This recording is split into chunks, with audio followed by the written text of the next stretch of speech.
ठीक है, अभी तक हमने रेजिस्टेंस को कैलकुलेट किया कि रेजिस्टेंस कितना होता है, उसका टेम्परेचर का इफेक्ट देखा।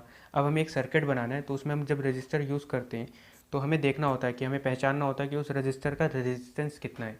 तो रेजिस्टेंस के लिए कैसे करते हैं, हम कलर कोड यूज़ करते हैं। ठीक है, तो सबसे पहले अलग अलग टाइप के मटेरियल्स पिक किए गए थे। ठीक है, सबसे पहले मान लो कि हमने एलॉय लिया, हमने एलॉय से रेजिस्टेंस बनाई। ठीक है, लेकिन एलॉय के साथ जैसे मान लो एलॉय कौन सा भी ले लो, निक्रोम वायर यूज़ कर सकते हो। ठीक है, या मैंगनीन यूज़ कर सकते हो।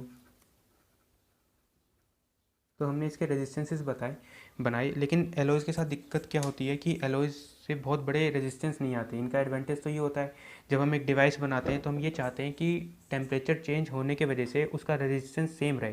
तो एलॉयज़ के साथ तो ये वाली बात होती थी कि ठीक है कि अगर मैं इसका टेम्परेचर चेंज करूँगा तो इसका रेजिस्टिविटी ऑलमोस्ट कांस्टेंट रहता है, या रेजिस्टेंस भी ऑलमोस्ट कांस्टेंट रहता है। तो इसका जो एडवांटेज है वो क्या रहता था कि रेजिस्टेंस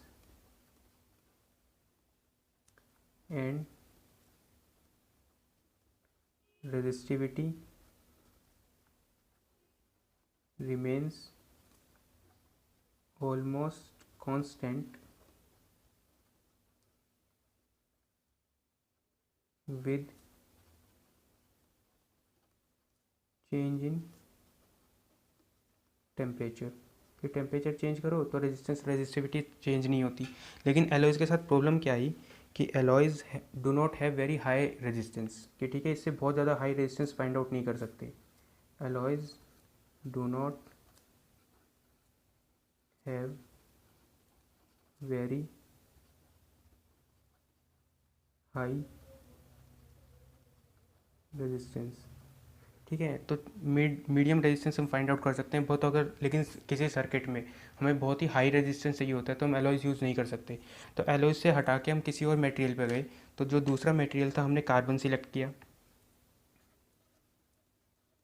ठीक है, तो हमने कार्बन से रेजिस्टेंसेस बनाई, तो कार्बन रेजिस्टर्स यूज़ किए। तो कार्बन के साथ क्या हुआ कि इसके एडवांटेजेस क्या हुए कि एक तो सबसे पहले इसके साथ बहुत हाई रेजिस्टेंस हम ऑब्टेन कर सकते हैं। ठीक है, तो कार्बन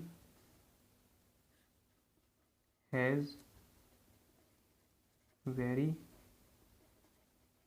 हाई रेजिस्टेंस। ठीक है, तो कार्बन के साथ हाई रेजिस्टेंस के रेजिस्टर्स हम ऑब्टेन कर सकते हैं। दूसरी बात क्या होती है इसके अंदर कि जो कार्बन होता है वो बहुत छोटे साइज़ के अगर हम रजिस्टर बनाएं तो भी अच्छे खासे रेजिस्टेंस हमें मिल जाते हैं।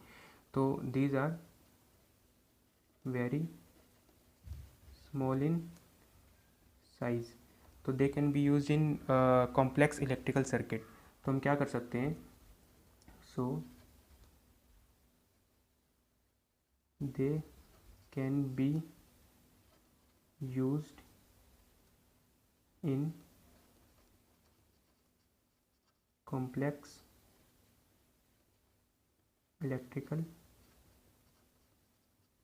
सर्किट। कि मतलब बहुत कॉम्प्लेक्स सर्किट होगा तो उसमें भी हम छोटे छोटे रेजिस्टेंस कार्बन रेजिस्टर लगा सकते हैं, तो उससे भी अच्छा खासा रेजिस्टेंस आ जाता है।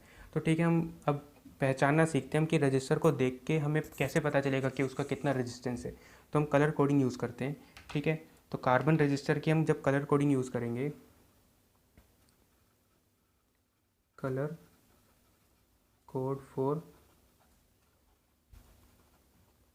Carbon registers. ठीक है, तो हम कार्बन रजिस्टर्स की ही बात करते हैं। ठीक है, तो वो जो रजिस्टर होता है बहुत छोटा होता है। ठीक है, तो उसको अगर हम देखें तो कुछ ऐसा सा नज़र आएगा। ठीक है, तो ये कार्बन रजिस्टर है। इसके ऊपर 3 अलग अलग बैंड्स बने होते हैं, कि 4 बैंड बने होते हैं, 1 2 3 और ये चौथा बैंड होता है। ठीक है, तो हम इसको अलग अलग नाम देते हैं। ये हो गया फर्स्ट बैंड, ये हो गया सेकंड बैंड, ये हो गया थर्ड बैंड और ये हो गया फोर्थ बैंड। ठीक है, तो 3 एक साथ होते हैं और एक अलग होता है। ठीक है, तो चलो हम बात करते हैं इसके अंदर जो फर्स्ट बैंड होता है, फर्स्ट बैंड ये हमें बताता है कि जो भी रेजिस्टेंस है उसका फर्स्ट सिग्निफिकेंट डिजिट क्या होगा। फर्स्ट सिग्निफिकेंट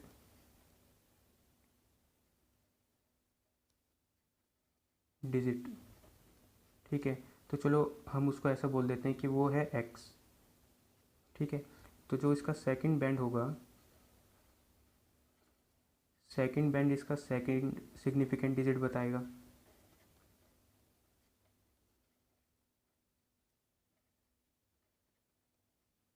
उसको हमने y बोल दिया। जो थर्ड बैंड है वो हमें ये बताएगा कि जो रेजिस्टेंस है वो 10 की कितने पावर में आता है। तो ये हमें बताएगा पावर ऑफ 10 रेज्ड, तो इसको हमने बोल दिया z। और जो फोर्थ बैंड है वो हमें ये बताता है इसमें कितना एरर है या इसमें कितना टॉलरेंस है।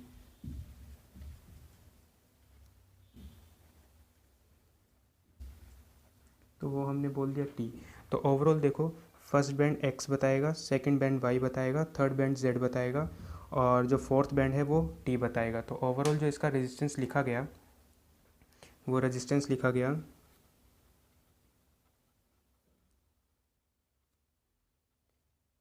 First digit second digit into 10 की पावर, ये हो गया उसका मल्टीप्लायर, ये प्लस माइनस टॉलरेंस t, तो ये परसेंट में आ जाता है। ठीक है, तो हम उसका रेजिस्टेंस ऐसे फाइंड आउट करते हैं।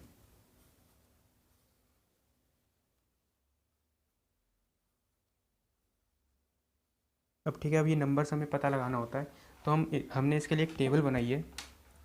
ठीक है, तो वो टेबल देखते हैं, वो टेबल क्या है। तो हमने अलग अलग ये जो कलर बैंड्स होते हैं उसको बनाया हुआ है। ठीक है, तो टेबल जो है कि यहाँ पर हम स्टार्ट करते हैं ब्लैक कलर से, black, brown, red, orange, yellow, green, blue,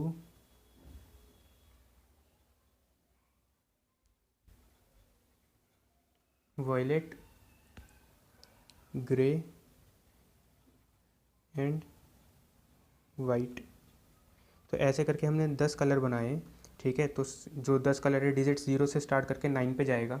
तो ठीक है, इसके लिए हम लिखते हैं कि ब्लैक के लिए ये हो गया 0, ब्राउन के लिए हो गया 1, रेड के लिए हो गया 2, ऑरेंज के लिए 3, येलो के लिए 4, ग्रीन के लिए 5,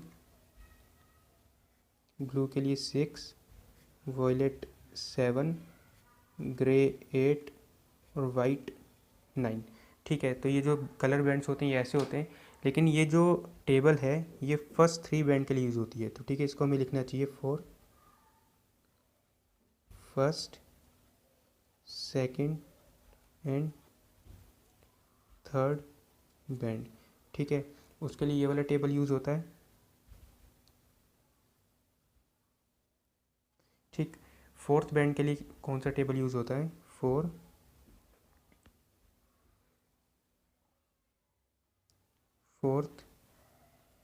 बैंड। फोर्थ बैंड जो हमें टॉलरेंस के बारे में बताता है उसमें हमने 3 ही कलर लिए। ठीक है, एक हो गया gold,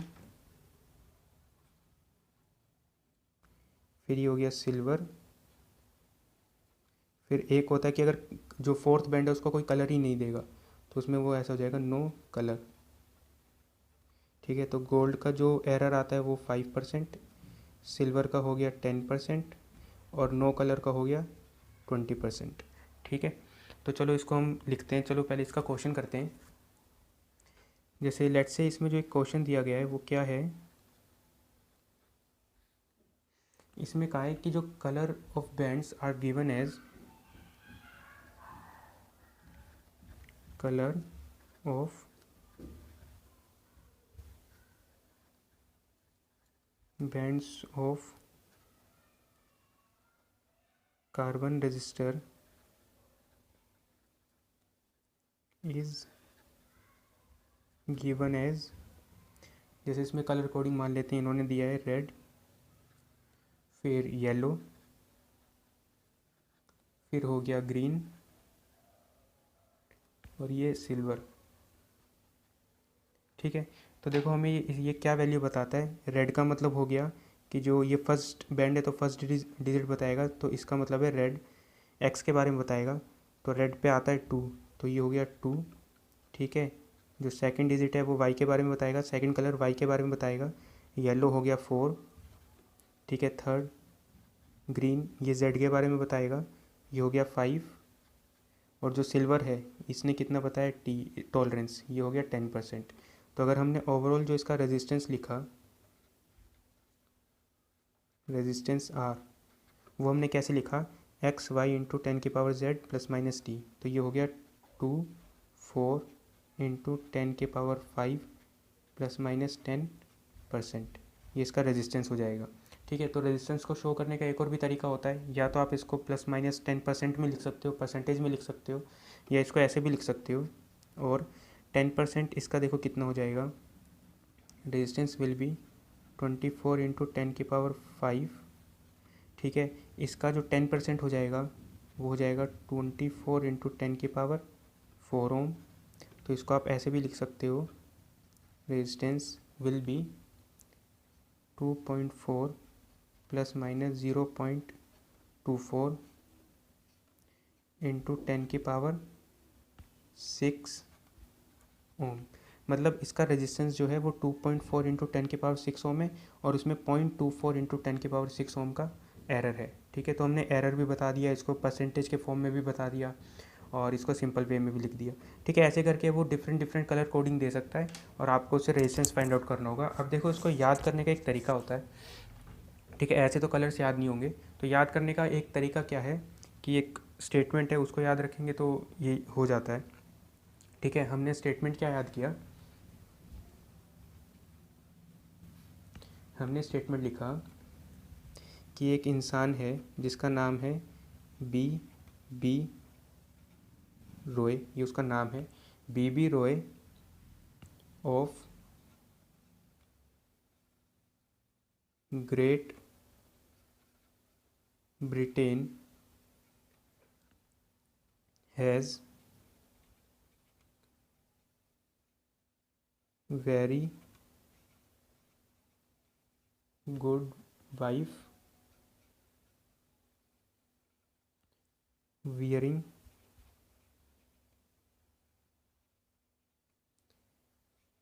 gold and silver necklace। ठीक है, तो आप इसमें ऐसे याद कर सकते हो कि बी रॉय एक इंसान है, ठीक है, वो ग्रेट ब्रिटेन में रहता है, उसकी वाइफ बहुत अच्छी है और वो गोल्ड और सिल्वर नेकलेस पहनती है। ठीक है, तो ठीक है, इसमें जैसे बी का मतलब हो गया ब्लैक, इस वाले बी का मतलब हो गया ब्राउन, फिर रेड ऑरेंज येलो, ये ऑफ कुछ भी नहीं है, ग्रेट में जो जी है वो ग्रीन हो गया, ब्रिटेन का बी ब्लू हो गया, ये हैज़ कुछ भी नहीं, वी वेरी वायलेट, गुड का जी हो गया ग्रे, वाइफ का डब्लू हो गया वाइट। ठीक है, यहाँ तक तो ये फर्स्ट 3 बैंड के लिए हो गया। वियरिंग गोल्ड सिल्वर नेकलेस में मतलब नो कलर। ठीक है, तो इसमें बस ये याद करना है कि इसमें जो बी होता है वो 1 2 3 बार आता है। ठीक है, तो पहले ब्लैक आएगा, फिर ब्राउन आएगा, फिर ब्लू आएगा। ऐसे ही डब्लू भी 2 बार आता है, कि एक बार तो हो गया ये, नहीं डब्लू नहीं, ये जी 2 बार आता है, कि इसमें एक पहला जी हो जाएगा ग्रीन के लिए, दूसरा जी हो जाएगा ग्रे के लिए। ठीक है, तो इसको ऐसे याद रखो। ये कलर कोडिंग इंपॉर्टेंट है, इसके ऊपर क्वेश्चन भी आते हैं। ठीक है, बोर्ड्स में भी आते हैं, कॉम्पिटिटिव एग्जाम में भी आते हैं, नीट में भी आते हैं। ठीक है, तो इसको समझना ज़रूरी है और ईजी है। हमारा नेक्स्ट टॉपिक है ओम्स लॉ। ठीक है, बहुत इंपॉर्टेंट लॉ है ओम्स लॉ। ठीक है, देखो ओम्स लॉ क्या कहता है, ओम्स लॉ कहता है इट स्टेट्स, पहले इसका चलो डेफिनेशन कर लेते हैं। It states that the current flowing, current को हम डिनोट कर देते हैं आई से, current I flowing through a conductor is directly proportional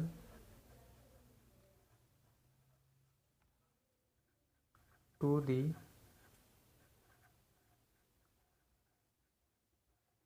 potential difference V, ठीक है, हमने पोटेंशियल डिफरेंस V लगाया, to the potential difference V applied across the ends of conductor,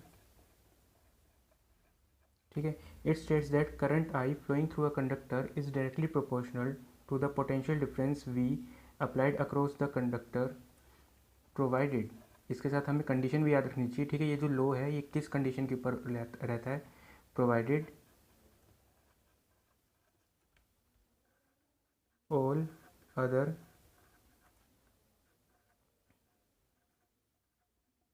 physical quantities या provided all other physical quantities या all other physical conditions such as temperature या pressure या shape of conductor etcetera, these remain unchanged, ठीक है। तो Ohm's law देखो ये बात कहता है कि जैसे मान लो कि कोई भी हमारे पास एक कंडक्टर था, एक ये कंडक्टर है, इस कंडक्टर पे हमने क्या किया, एक पोटेंशियल डिफरेंस लगाया V, तो ठीक है, यहाँ से लेकर यहाँ तक हमने एक ऐसे एक पोटेंशियल डिफरेंस लगाया एक बैटरी की हेल्प से, ठीक है, पोटेंशियल डिफरेंस V, तो ये V क्या करेगा, इलेक्ट्रिक फील्ड सेट करेगा, चार्जेस मूव करेंगे तो इसमें करंट आना शुरू होगा, तो इसमें क्या होता है कि इस V के वजह से जो इसमें करंट आने लगेगा वो ऐसे आने लगेगा, ठीक है। तो इन्होंने इस V में और I में एक रिलेशन फाइंड आउट किया, इन्होंने क्या बोला कि करंट जो इस कंडक्टर में फ्लो करेगा I, it is directly proportional to V, कि जैसे जैसे V इंक्रीज़ करते जाओगे करंट भी इंक्रीज़ होता जाएगा, V को डबल करोगे तो करंट भी डबल होता जाएगा, वो ये बात कहते हैं, ठीक है। अच्छा, जिसमें V का मतलब है पोटेंशियल डिफरेंस और I का मतलब है करंट, ठीक है। तो हम ये प्रोपोर्शनलिटी हटा के कांस्टेंट लगाते हैं, I इज़ इक्वल टू, हमने जो प्रोपोर्शनलिटी का कांस्टेंट लगाया वो 1/r इंटू V, ठीक है। तो इससे हमारे पास क्या आ गया, इस R को इधर ले जाते हैं, V is equal to IR, ठीक है। इसी को हम क्या बोलते हैं, ओम्स लॉ, ठीक। तो इसको हमने कहा ये ओम्स लॉ और इसको बोलते हैं scalar form of Ohm's law, ठीक है, जिसमें V का मतलब देखो हमें समझना चाहिए, V का मतलब हो गया पोटेंशियल डिफरेंस है, ये पोटेंशियल नहीं है, ये पोटेंशियल डिफरेंस है, पोटेंशियल डिफरेंस, ठीक है, अक्रॉस रेजिस्टेंस, ठीक है। I का मतलब हो जाता है current flowing through that resistance, कि जिस रेजिस्टेंस के अक्रॉस करंट लगा पोटेंशियल डिफरेंस लगाओगे उसी में करंट बहने लगेगा, ठीक है। और R का मतलब हो जाता है रेजिस्टेंस, ठीक है, इसमें लिख देते हैं R का मतलब हो गया जिस रेजिस्टेंस की हम बात कर रहे हैं, तो जिस रेजिस्टेंस की बात करोगे उसी के अक्रॉस पोटेंशियल डिफरेंस लिखोगे और उसी में से बहने वाला करंट लिखा जाएगा, ठीक है। तो चलो बात करते हैं इसके अंदर, हम इस वाली कंडीशन की बात करते हैं कि ये क्या कहता है, कि ये लो कहता है कि जब सारे जो भी हमारा कंडक्टर है इस पे टेम्परेचर प्रेशर जो भी सराउंडिंग कंडीशंस होगी, चाहे टेम्परेचर हो गया, प्रेशर हो गया या इसका शेप हो गया, ये सेम रहना चाहिए, उसके बाद ये वाला लो जो है वो वैलिड है। हाँ, अगर टेम्परेचर प्रेशर चेंज होते चले गए या शेप चेंज हो गया या और भी चीज़ें पैरामीटर चेंज हो गई तो ये वाला लो उस पर काम नहीं करेगा। तो बाकी सारी कंडीशंस जो होनी चाहिए वो सेम रहनी चाहिए, कांस्टेंट रहनी चाहिए, उसके बाद जो करंट फ्लो होगा वो पोटेंशियल डिफरेंस के डायरेक्टली प्रोपोर्शनल होगा, ठीक है। तो अगर हम यही चीज़ अलग अलग मटेरियल के ऊपर लगाते हैं तो देखते हैं क्या चीज़ें होती हैं कि जो सारे मटेरियल्स है वो ओम्स लॉ को ओबे नहीं करते। कुछ ओम्स लॉ को ओबे करते हैं, कुछ ओम्स लॉ को ओबे नहीं करते हैं। तो हमने मटेरियल को दो पार्ट में डिवाइड कर लिया, ठीक है। एक टाइप के मटेरियल को हमने बोला ओमिक कंडक्टर्स, जो भी कंडक्टर थे हमने बोला कि कुछ कंडक्टर्स हैं उनको हमने ओमिक बोला, ओमिक कंडक्टर्स। इनका क्या मतलब हुआ, इनका नाम ही बताता है। ओमिक कंडक्टर्स का मतलब हो गया कि वो कंडक्टर्स जो ओम्स लॉ को ओबे करेंगे, कंडक्टर्स विच ओबे ओम्स लॉ, ठीक है। ओम्स लॉ का मतलब है, सिंपल सी बात है ये, कि I is directly proportional to V या V is equal to I R. ये जो कंडक्टर्स ओम्स लॉ को ओबे करेंगे उनको ओमिक कंडक्टर बोलते हैं। तो हम क्या करते हैं, इनका ग्राफ बनाते हैं। तो हमने देखा कि इनका ग्राफ बना के देखा, किसका, V और I का। हमने क्या किया, एक कंडक्टर लिया, उसके ऊपर हम बैटरी लगाना शुरू करते हैं तो उसमें करंट आना शुरू हो जाएगा। बैटरी को हम इंक्रीज़ करते जाएंगे, उसके कॉरस्पॉन्डिंग जो भी करंट है उसको मेज़र कर लेंगे और उसका हम ग्राफ बनाएंगे, ठीक है। तो हमने ग्राफ इसका जो ऑब्ज़र्व किया, वो ग्राफ हमने देखा कि जब हमने बैटरी लगाई 0 वोल्ट की तो उसमें करंट भी नहीं आया, तो ग्राफ यहाँ से शुरू हुआ। जैसे ही मैंने बैटरी को इंक्रीज़ करना शुरू किया, बैटरी का पोटेंशियल डिफरेंस इंक्रीज़ करना शुरू किया, तो करंट भी इंक्रीज़ होना शुरू हुआ और एक करंट कुछ ऐसे गया, एक स्ट्रेट लाइन में, ठीक है। ये जो भी था, ये ग्राफ कैसा आया, स्ट्रेट लाइन। मतलब कुछ कंडक्टर्स थे उनके लिए ग्राफ स्ट्रेट लाइन आया, स्ट्रेट लाइन आया तो इसके लिए हम स्लोप डिफाइन कर सकते हैं थीटा, ठीक। तो हमने इसका जब स्लोप निकाला, तो अगर मैं इसका स्लोप डिफाइन करूँ तो स्लोप, ठीक है, ये स्लोप किसके बराबर आएगा मैथमेटिकली। अगर ये ग्राफ देखें तो स्लोप आता है कि वर्टिकल डिवाइड बाय हॉरिजॉन्टल। तो हमने अगर इसका स्लोप लिखा तो स्लोप को हमने लिखा, या अगर मैं स्लोप थीटा के टर्म में लिखना चाहूँ तो इसको हम बोल सकते हैं टेन थीटा, ठीक है। और स्लोप को कैसे बोल सकते हैं ग्राफ में, v बाय आई। लेकिन v बाय आई ये तो r के बराबर है, ठीक है। इसका मतलब है, अब इस पूरी स्ट्रेट लाइन में देखो, स्ट्रेट लाइन जो होता है इसका स्लोप कांस्टेंट होता है। इसका मतलब ये वाला पैरामीटर कांस्टेंट है, मतलब ये वाला पैरामीटर कांस्टेंट है, मतलब जो r है वो कैसा है, कांस्टेंट है, ठीक है। तो ये ओमिक कंडक्टर का ग्राफ बना। तो हम ओमिक कंडक्टर को देखो, या तो ऐसे बोल सकते हैं कि कंडक्टर्स विच ओबेज ओम्स लॉ, या ऐसा बोल सकते हैं कि या इसको ऐसे बोल सकते हैं, और v versus I graph, v versus I graph is a straight line, ठीक है। कि अगर v वर्सेस आई ग्राफ किसी चीज़ के लिए स्ट्रेट लाइन आएगा तो वो जो कंडक्टर होगा वो ओमिक कहलाया जाएगा। तो देखो, फॉर ओमिक कंडक्टर, ठीक है, तो जो r आता है वो कैसा आता है, कांस्टेंट आता है, r कांस्टेंट है। तो अगर r कांस्टेंट है तो मैं ये बोल सकता हूँ v by I is equal to constant, मतलब i is directly proportional to v, ठीक है। तो इसलिए हमने ये चीज़ बोली कि for ohmic conductor v versus I graph या i versus v graph is a straight line. तो कुछ अगर एग्जांपल्स पूछे जाएं कि ओमिक कंडक्टर के एग्जांपल क्या होते हैं, ओमिक कंडक्टर के एग्जांपल्स हैं, ठीक है, कि जितने भी मेटल्स होते हैं, ठीक है, वो ओम्स लॉ को ओबे करेंगे। तो ऑल मेटल्स आप बोल सकते हो, या फिर जो भी एलॉयज़ हैं वो भी ओम्स लॉ को ओबे करते हैं। तो एलॉय, कोई भी एलॉय का एग्जांपल दे दो, मेटल का एग्जांपल दे दो, वो सभी ओम्स लॉ को ओबे करते हैं। चलो ओम्स लॉ को डराइव करते हैं, ठीक है।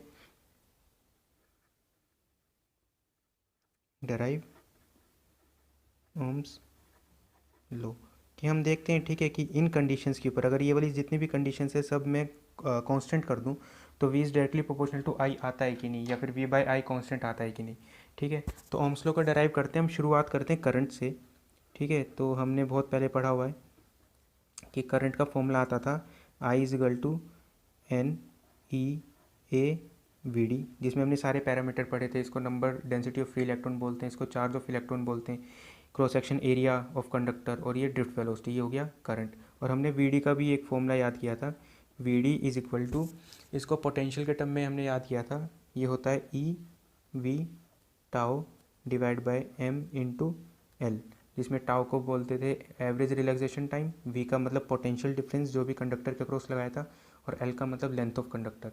तो अगर मैं इसको इसमें पुट कर दूँ तो आई आ जाता है, I will be n e A फिर e V tau by m l. ठीक है, तो मैंने इसको ऐसे लिखा कि इसमें से जो भी चीज़ थी उसको मैंने ऐसे लिखा, I is equal to n e square A tau divide by m l, और यहाँ पर मैंने लिखा इसको वी। तो यहाँ से मैंने वी बाय आई निकाला। तो अगर मैं यहाँ से वी बाय आई निकालूँ, ये आ जाएगा V by I is equal to, तो इसको इधर लेके जाते हैं, इसको उधर लेके जाते हैं, ये हो गया m l divide by n e square tau A. ठीक है, हमने ये देखा था, ये तो रेजिस्टेंस आर हमने डिफाइन किया था पहले, तो ये किसके बराबर आ गया, रेजिस्टेंस के बराबर आ गया। ठीक है, अब इसके ऊपर कंडीशंस लगाते हैं। देखो, तो कंडीशंस क्या कहता है कि जो एम होता है, एम का मतलब mass of electron, mass of electron. ठीक है, मास ऑफ इलेक्ट्रॉन तो हमेशा कांस्टेंट रहता है। ठीक है, अच्छा, ई का मतलब हो गया चार्ज ऑफ इलेक्ट्रॉन। ठीक है, एम का मतलब हो गया mass of electron, charge of electron, जिसको हमने डिनोट किया था ई से, वो भी क्या रहता है, कांस्टेंट रहता है, ये तो चेंज होता ही नहीं है। अब मैं बात करता हूँ टेम्परेचर की। इफ़ जो भी सारे कंडीशंस है कि टेम्परेचर, प्रेशर, शेप वगैरह सब कुछ सेम है, इफ़ टेम्परेचर इज़ कांस्टेंट, तो ये हमने क्या कर दिया, ये हमने कंडीशन लगा दी कि अगर टेम्परेचर कांस्टेंट हुआ तो देखो क्या क्या चीज़ें होती हैं, कि अगर टेम्परेचर कांस्टेंट रहेगा तो लेंथ ऑफ कंडक्टर वो सेम रहेगा, कि इसमें कोई भी एक्सपेंशन नहीं आएगा, थर्मल एक्सपेंशन नहीं होगा। लेंथ ऑफ कंडक्टर एल, ये कांस्टेंट है। ठीक है, उसके बाद जो एरिया है वो भी कांस्टेंट है, एरिया ऑफ कंडक्टर, जिसको हमने ए बोला, ये भी कांस्टेंट है। ठीक है, उसके बाद अच्छा, एन का मतलब होता होता था number density of free electron, number density of free electron, जिसको हमने क्या बोला था, एन। ठीक है, अगर टेम्परेचर चेंज नहीं होता तो number density of free electron भी सेम रहता है। ठीक है, तो ये भी कांस्टेंट हुआ। उसके बाद लास्ट जो चीज़ आई वो एवरेज रिलैक्सेशन टाइम,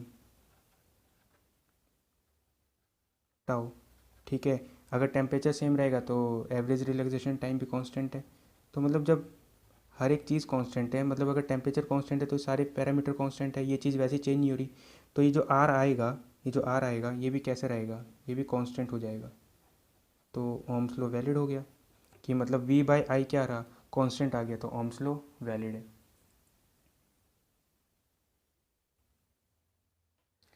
तो चलो इसमें एक बेसिक सा क्वेश्चन करते हैं। ठीक है, एक बेसिक सा क्वेश्चन क्या कहता है कि एक ये रजिस्टर है, ठीक है, जिसका रेजिस्टेंस आर की वैल्यू हो गई 2 ओम। ठीक है, ये पॉइंट ए हो गया, ये वाला पॉइंट बी हो गया। ठीक है, इस वाले पॉइंट का जो पोटेंशियल है वो हो गया 10 वोल्ट्स। ठीक है, तो potential at A is 10 volts, और पोटेंशियल एट बी ये गिवन है 2 वोल्ट्स। ठीक है, तो हमें पूछा है find the direction and magnitude of electric current. ठीक है, तो इस कंडक्टर से कितना करंट फ्लो कर जाएगा और उसका डायरेक्शन क्या होगा। ठीक है, तो देखो करंट जो है वो इलेक्ट्रिक फील्ड के डायरेक्शन में फ्लो करता है, और इलेक्ट्रिक फील्ड हायर पोटेंशियल से लोअर पोटेंशियल चलती है। तो ठीक है, हमें एक बात नोट करके लिखनी चाहिए, नोट, ठीक है, क्या, कि अगर हम ओवरऑल एक बात करें कि पोटेंशियल डिफरेंस और करंट का जो डायरेक्शन देखें, उसमें क्या होता है कि current flows from higher potential to lower potential, ठीक है, किसके अक्रॉस, रेजिस्टेंस के अक्रॉस, अक्रॉस रजिस्टर, ठीक है। तो ये सिर्फ और सिर्फ रजिस्टर के ऊपर बात वैलिड है। बैटरी में करंट हाई से लो, लो से हाई जा सकता है, बट अगर मैं सिर्फ रजिस्टर की बात करूँ तो रजिस्टर में करंट हमेशा हाई पोटेंशियल से लो पोटेंशियल की तरफ जाएगा, ठीक है। तो सबसे पहली बात, इसका मतलब है इसमें जो भी डायरेक्शन आएगा वो डायरेक्शन कहाँ आएगा, current flows from high potential to low potential, तो करंट कहाँ से कहाँ जाएगा, ए से बी। इसका मतलब है करंट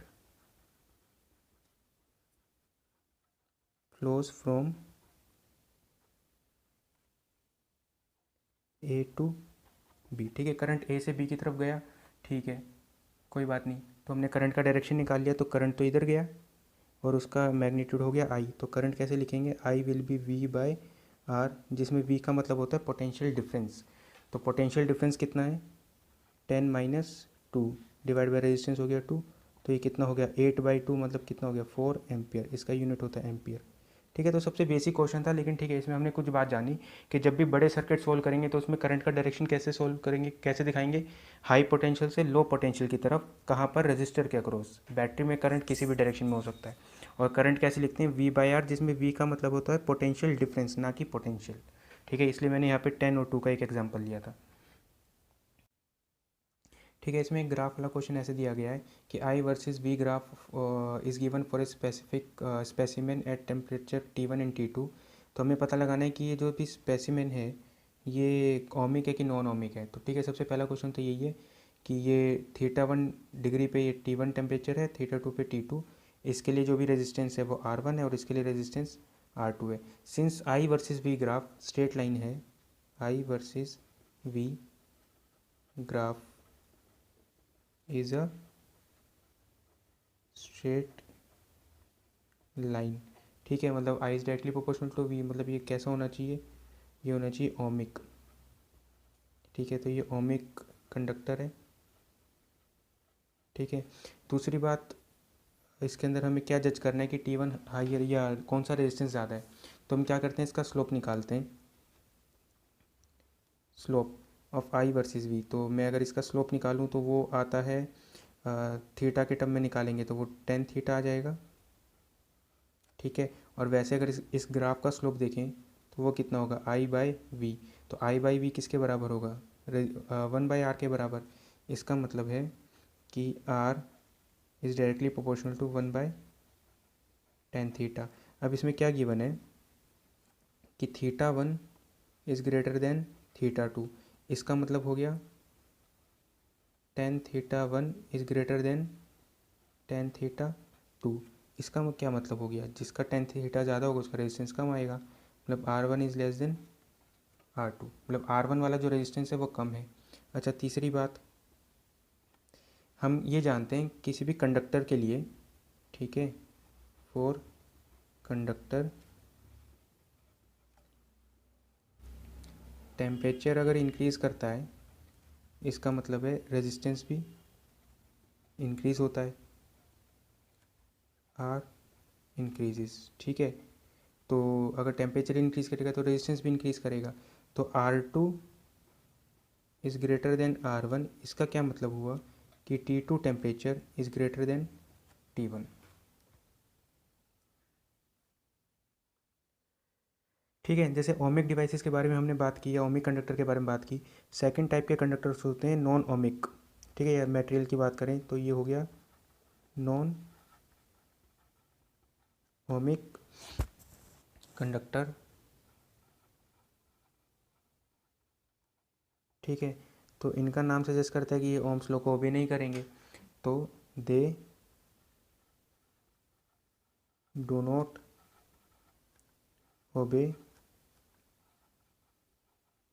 ओम्स लॉ। ठीक है, अगर ये ओम्स लॉ को ओबे नहीं करेंगे, इसका मतलब है delta V versus I graph straight line नहीं होगा। इसका मतलब है, ये इसको ऐसे बोल सकते हैं या ऐसे बोल सकते हैं कि V versus I graph is not linear या स्ट्रेट लाइन।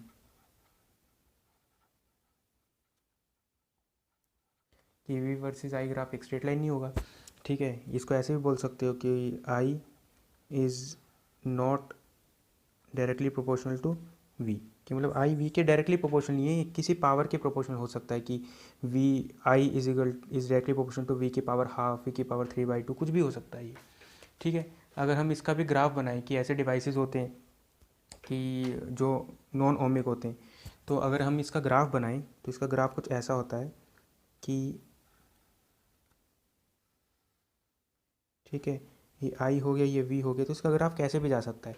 हाँ, ये बात ज़रूर होगी कि जब आप बैटरी नहीं लगाओगे कि वी ज़ीरो होगा तो करंट भी ज़ीरो होगा, लेकिन जैसे जैसे आप बैटरी इंक्रीज़ करते जाओगे करंट भी इंक्रीज़ होता जाएगा, लेकिन वो लीनियरली इंक्रीज़ नहीं हो रहा। ये कैसा भी करवा सकता है। तो ठीक है, तो ओवरऑल जैसे ये ऐसा होता है कि पहले तो ये ओम्स लॉ को ओबे करता हुआ जाता है, लेकिन उसके बाद फिर एकदम से डेविएट कर जाता है। ठीक है, तो ये ओम्स लॉ को ओबे करना चाहता है, लेकिन क्या करता है, ये डेविएट कर जाता है। इसलिए इन वाले डिवाइसेस को क्या बोलते हैं, non ohmic devices, non ohmic conductors. ठीक है, तो ऐसा होता क्योंकि बहुत हाई टेम्परेचर पे अगर कंडक्टर्स को लेके जाते हैं तो ये ऐसा डेविएशन शो करता है। तो at high temperatures, at high temperatures conductors, जो भी कंडक्टर्स हैं, conductors do not obey Ohm's law. ठीक है, हाई टेम्परेचर पे ये वेरिएशन नहीं आता, मतलब ऐसे डेविएशन आना शुरू हो जाता है। ठीक है, तो अगर हम इसके एग्जांपल देखें कि, खैर एग्जांपल जो हमें देखने चाहिए वो तो एकदम लास्ट में देखने चाहिए, कि जो ऐसे डिवाइसेस है जैसे सेमीकंडक्टर्स हो गए, वो ओम्स लॉ को ओबे नहीं करते हैं। तो इनके जो भी एग्जांपल हैं वो एग्जांपल हैं examples of non ohmic conductors. ठीक है, तो इनके पहला एग्जांपल तो ठीक है कि हम दे सकते हैं कि जितने भी ये सेमीकंडक्टर्स होते हैं, यही है कि सेमीकंडक्टर आप सिलिकॉन का, जर्मेनियम का बना सकते हो। ये हमें एकदम लास्ट चैप्टर में पढ़ना है। ठीक है, तो इसके बारे में ज़्यादा डिटेल एनालिसिस हम करेंगे लास्ट चैप्टर में। तो सेमीकंडक्टर हो गया, जैसे सिलिकॉन हो गया, जर्मेनियम हो गया, ठीक है, गैलियम आर्सेनाइड्स हो गए। ठीक है, ऐसे करके बहुत सारे सेमीकंडक्टर हैं। तो ये सारे के सारे कैसे होते हैं, नॉन ओमिक होते हैं। इनका अगर हम ग्राफ बनाएं तो इनका ग्राफ ऐसे ही कुछ जाता है कि